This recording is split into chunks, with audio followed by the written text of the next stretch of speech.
უძრავი ქონების ბაზარზე სტაგნაცია პირველი ნახევრის მდგომარეობით გაყიდვები თითქმის ყველა ტიპის ბინებზე კრიტიკულად შემცირებულია. მოთხოვნა მიკლო კომერციულ ფართებზე. საერთაშორისო კომპანიების ნაწილმა ბაზრიდან გასვლის გადაწყვეტილება უკვე მიიღო, ნაწილი კი მოლოდინის რეჟიმშია. ის ფაქტი, რომ უძრავ ქონებაზე მოთხოვნა მცირდება, მნიშვნელოვნად აზარალებს ეკონომიკის სხვა მიბულ დარგებსაც, პირველ რიგში კი ესახება სარემონტო და სამშენებლო სექტორს. ამიტომ დღეს გადავწყვიტეთ ამ თემაზე გვესაუბრა და ნინო დვალიძე, ზოდის აღმასრულებელი დირექტორია ჩვენი სტუმარი, თუმცა მის გარდაც არაერთ ბაზრის მოთამაშესთან მქონდა მცდელობა, თუმცა ამ ეტაპზე სამწუხაროდ მათი სტუდიაში სტუმრობა და პოზიციის მოსმენა ვერ მოხერხდა, იმედს ვიქონიებთ, რომ მომავალში იქნება შესაძლებელი. ქალოდანინოს კი მივესალმები, მადლობა თქვენი დროისთვის და პოზიციისთვის. პირველ რიგში დავიწყოთ შეფასებით, რაც ხდება ბოლო ორ კვირაზე მეტია უკვე საქართველოში, პრინციპში თითქმის 3 კვირაა, რა გავლენას ახდენს ეს ყველაფერი ბიზნესზე. კი ბატონო, მოგესალმებით. პირველ რიგში დიდი მადლობა ამ შესაძლებლობისთვის. ტრადიცია თქვა ქსოვილი მგონი წლის შეჯამება და ძალიან მწუხარო ესეთ გარემოებებში გვიწევს თქვა ჩვენი პოზიციის შეფასება. გავლენა არის ძალიან ასე ვთქვა რბილად რომ თქვა, ესეთი საკმაოდ მძიმე და ესეთი კიდე უფრო გაუარესების ტენდენციას ველოდებით თუ არ მოხდა რაღაც ამ სიტუაციის განმუხტვა და ესკალაცია და რაღაცა ასე ვთქვა ცოტა სიტუაციის ცვლილება აი ამ გარემოებების რაც გვაქვს. ანუ ჩვენი სექტორი ძალიან აქტიურად არის მიბმული, როგორც იცით, უძრავ ქონებაზე, ტურიზმის სექტორზეც არის ძალიან ესეთი აქტიური მიბმა, იმიტომ რომ გარდა საცალო სექტორისა ჩვენ აქტიურად მონაწილეობთ კორპორატიულ სეგმენტში. ეს კორპორატიული სეგმენტი არის ხშირ შემთხვევაში უძრავი ქონების პროექტები აპარტ სასტუმროების სახით და აი ეს საერთაშორისო თქვა ინვესტიციების, საერთაშორისო ბაზრებიდან თანხების შემოდინება, გაყიდვები ჩვენ ვიცით რომ არის ესეთი პროექტები, სადაც მთლიანად უცხოური ასე ვთქვათ მოქალაქეების მიერ ხდება ბინების შეძენა და აი ეს პროცესიც არის გარკვეულწილად შეჩერებული, როგორც ჩვენ ვიცით, ჩვენს პარტნიორ კომპანიებთან. თავისთავად ეს გავლენას ახდენს ის გარემოებები და ის მოვლენები, რაც მიმდინარეობს ახლა ქვეყანაში, გავლენას ახდენს ორივე მიმართულებით, კორპორატიული ბაზრითაც და საცალო ბაზარზე. საცალო ბაზრის მიმართულებითაც თავისთავად ადამიანების ქცევა და ბუნებრივია მომხმარებლის ქცევა, როდესაც რაღაცა ესეთი რყევები არის ბაზარზე, დამატებით ინვესტიციების განხორციელებას, კაპიტალ დაბანების გაკეთებას თავისთავად ადამიანები ერიდებიან და ეს ორი სეგმენტი ჩვენს ასე ვთქვათ, ჩვენ სფეროზე არის პირდაპირ დაკავშირებული და პირდაპირ მიმული და ყველაზე ასე ვთქვათ, სწრაფად ხვდებით. შესაძლებელია ზოდში დღეს და ვთქვათ, ხვალ ეს პრობლემა ესეთი მკაფიო არ იყოს, რადგან ჩვენ უფრო სარემონტო ბაზარი ვართ და ასე ვთქვათ, ეს ბინები, რომლებსაც ჩვენ ახლა ვემსახურებით, გაყიდული არის რაღაცა პერიოდის შემდეგ, თუმცა ეს ვარდნა, რომელიც ახლა არის და ეს გეპი, რომელიც ახლა წარმოიშვება, როდესაც არ გაიყიდება ის რაოდენობა ბინების, თავისთავად ჩვენზე გავლენას მოახდენს რაღაცა პერიოდში ალბათ ამას იგრძნობს. აუცილებლად ვიქნებთ. რაც ამბობთ, რომ რთულია მდგომარეობა, რბილად რომ თქვა, თან რა არის ეს რთული მდგომარეობა, რამდენით არის შემცირებული ამ ეტაპზე გაყიდვებით, რა იყო მოლოდინი, იმიტომ რომ დეკემბერი ძალიან აქტიური თვია ზოგადად. ხო, დეკემბერიც და ნოემბრის ბოლოც საკმაოდ აქტიური უნდა ყოფილიყო, მიუხედავად თქვა, აი ესეთ მაჩვენებელსაც არ ველოდებოდით, აი შავი პარასკევის პერიოდში იცით გახმოვანდა ეს გადაწყვეტილება და მოყვა ეს ტალღასავი და ესეთ გაყიდვებსაც არ ველოდებოდით, როგორც დაიდო, თუმცა თავისთავად ინერციით რაღაცა ჯერჯერობით ნარჩუნდება და კლება ვერ ვიტყვი რომ არის ახლა რაღაც ან განახევრებულია გაყიდვები ან რაღაც ხავს თავისთავად რაღაცა კლება გვაქვს სადღაც 20-30%-ის ფარგლებში, თუმცა ახლა რაღაც რამოდენიმე დღეა წამოწეული, იმიტომ რომ წინა სახალხო პერიოდია და ესეთი მერყევი არის ასე ვთქვათ ბაზარი, იმიტომ რომ რაღაცა მოვლენებთან დაკავშირებით ყველა თქვათ ესკალაცია პირდაპირ ისახება. ანუ საცალო სეგმენტი როგორია, იცით, ამინდიც კი მოქმედებს გაყიდვებს ხშირად და წარმოიდგინეთ, ახლა ეს არის ამინდი ქვეყანაში, ხო? ანუ ძალიან ესეთი ცუდი ამინდი გვაქვს ქვეყანაში და შესაბამისად ეს პირდაპირ გავლენას პოვებს ადამიანის ქცევაზე. დილით რო იღვიძებთ და უნდა წავიდეს თუ არა მაღაზიაში, შეიძლება გადაადოს რაღაცა ყიდვა და წარმოიდგინეთ, ბინის ყიდვა და რაღაც ინვესტიციას მით უმეტეს გადადებს. მე შემდგომ ნეურონს გადადებს და ეს ჯაჭვურად ვართ ერთმანეთთან დაკავშირებული და კორპორატიულ სეგმენტში, როდესაც თქვით, რომ იქაც არის რაღაცა გარკვეული რყევები, საუბარია იმაზე, რომ კონტრაქტები დაპაუზდა მაგალითად თუ ზოგადად რაღაცები საერთოდ გაუქმდა. ნუ გაუქმების ვერ ვიტყვი ხა ნამდვილად ესეთ იმას, რომ აი რაღაცა რადიკალურად რამე გაუქმდა, არა, ესეთი რაღაცები არ გაუქმებულა, თავისთავად რაღაცა პროექტები რაც მიმდინარეობს, ჩვეულებრივად მიმდინარეობს, თუმცა არის რაღაცები, რაც აი გქონდა რამოდენიმე კონტრაქტი, რომელიც დაპაუზდა და ვფიქრობ, რომ აი ამ დეველოპერებმა რაღაცა ესე ვთქვათ, პატარა პაუზა აიღეს იმისთვის, რომ გადაწყვიტონ განახორციელონ თუ არა დამატებით. თუმცა გვეუბნებიან, რომ თავისთავად გააგრძელებენ. მე მგონია, რომ ის პროექტები, რომელიც დაწყებულია, თავისთავად გაგრძელდება, იმიტომ რომ შეიძლება გაჩერების ხარჯი უფრო მაღალი იყოს ვიდრე დასრულების, თუმცა ახალ პროექტებთან დაკავშირებით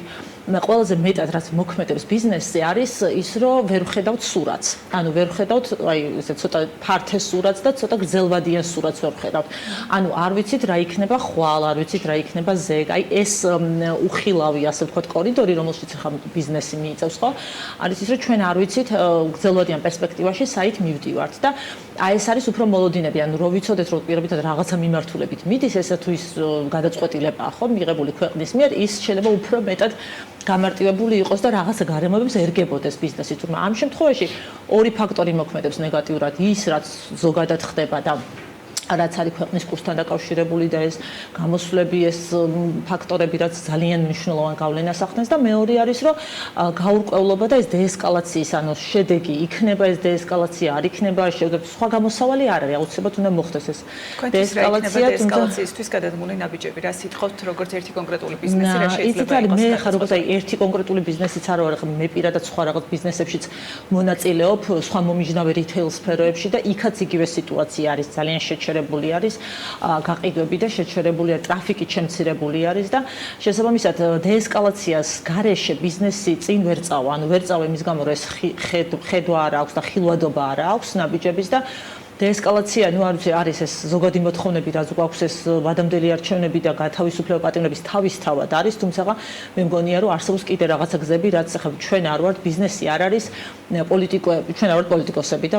არ მიყვარს სხვის სფეროში ჩარევა, თუმცა მე მგონია, რომ შესაძლებელი იყო მანამდე აქამდე არ მივსულიყავით, ანუ მანამდე მომხდარიყო რაღაცა დეესკალაცია, რაც იყო მგრძნობიარე მომენტები მოსახლეობისთვის, ბიზნესისთვის, გათვალისწინება ამ ყველაფრის უნდა მომხდარიყო და საერთაშორისო პარტნიორებზე უნდა კითხოთ ზუსტად აი ამ მოვლენებიდან გამომდინარე,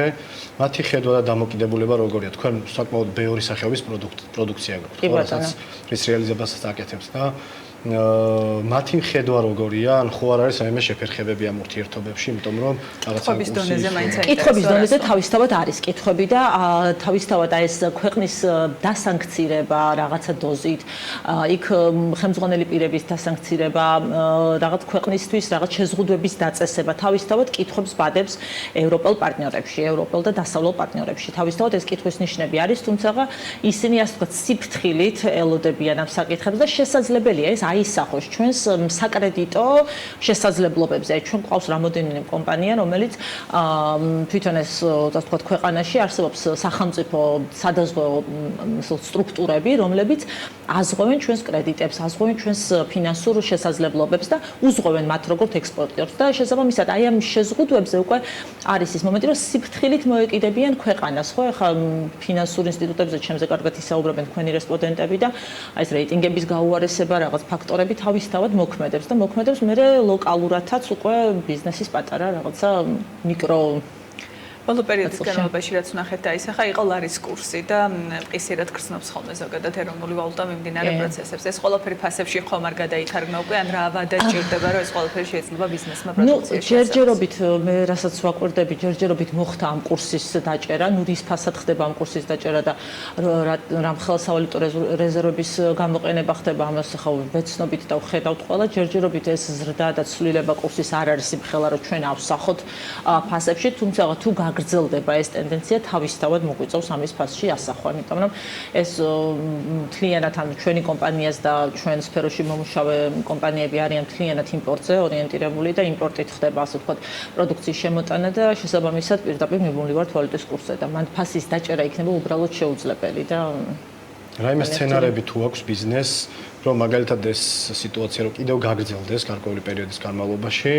რა შეიძლება მოხდეს? მათ შორის რა თქმა უნდა ეკონომიკურად და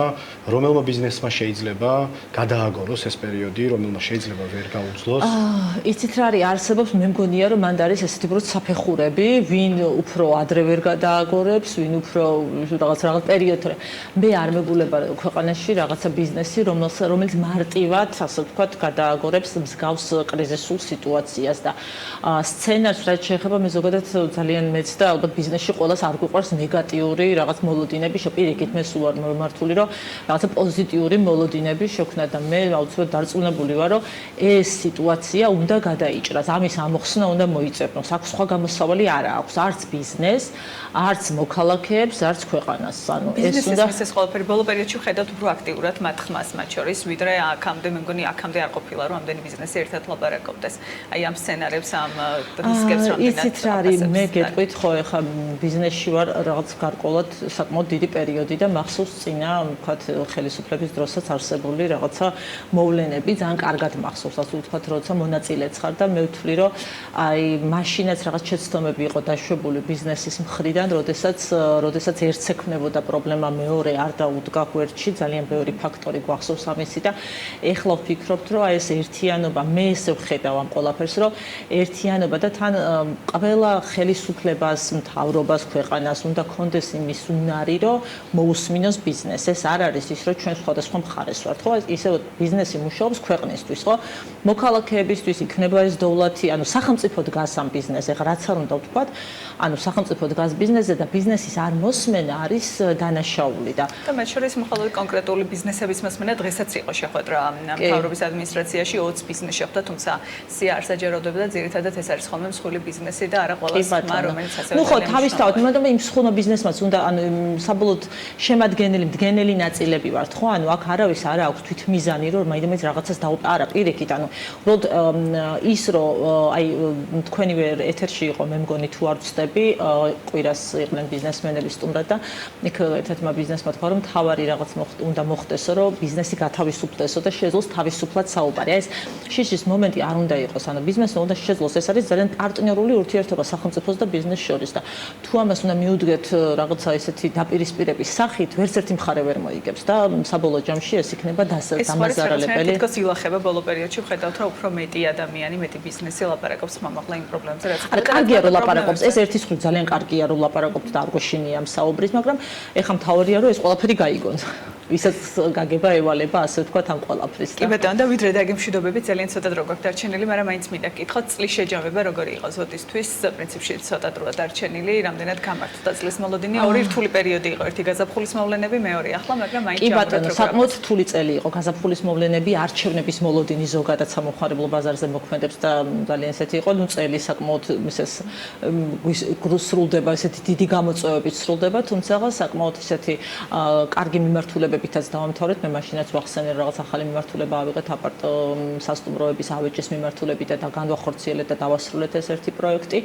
იმედი გვაქვს რომ კიდევ უფრო ახალი და საინტერესო გამოწვევები გვექნება მომავალ წელს და ვთვლით რომ ასე ვთქვათ ამ ყველაფრის გათვალისწინებით საკმაოდ ესეთი სტაბილური წელი იყო თუმცა თავისთავად ვფიქრობ რომ ეს გამოწვევები რო არ ყოფილიყო ბევრად უკეთესი შეიძლება ყოფილიყო და იმედს ვიტოვებ რომ მომავალი წელი მშვიდობიანი იქნება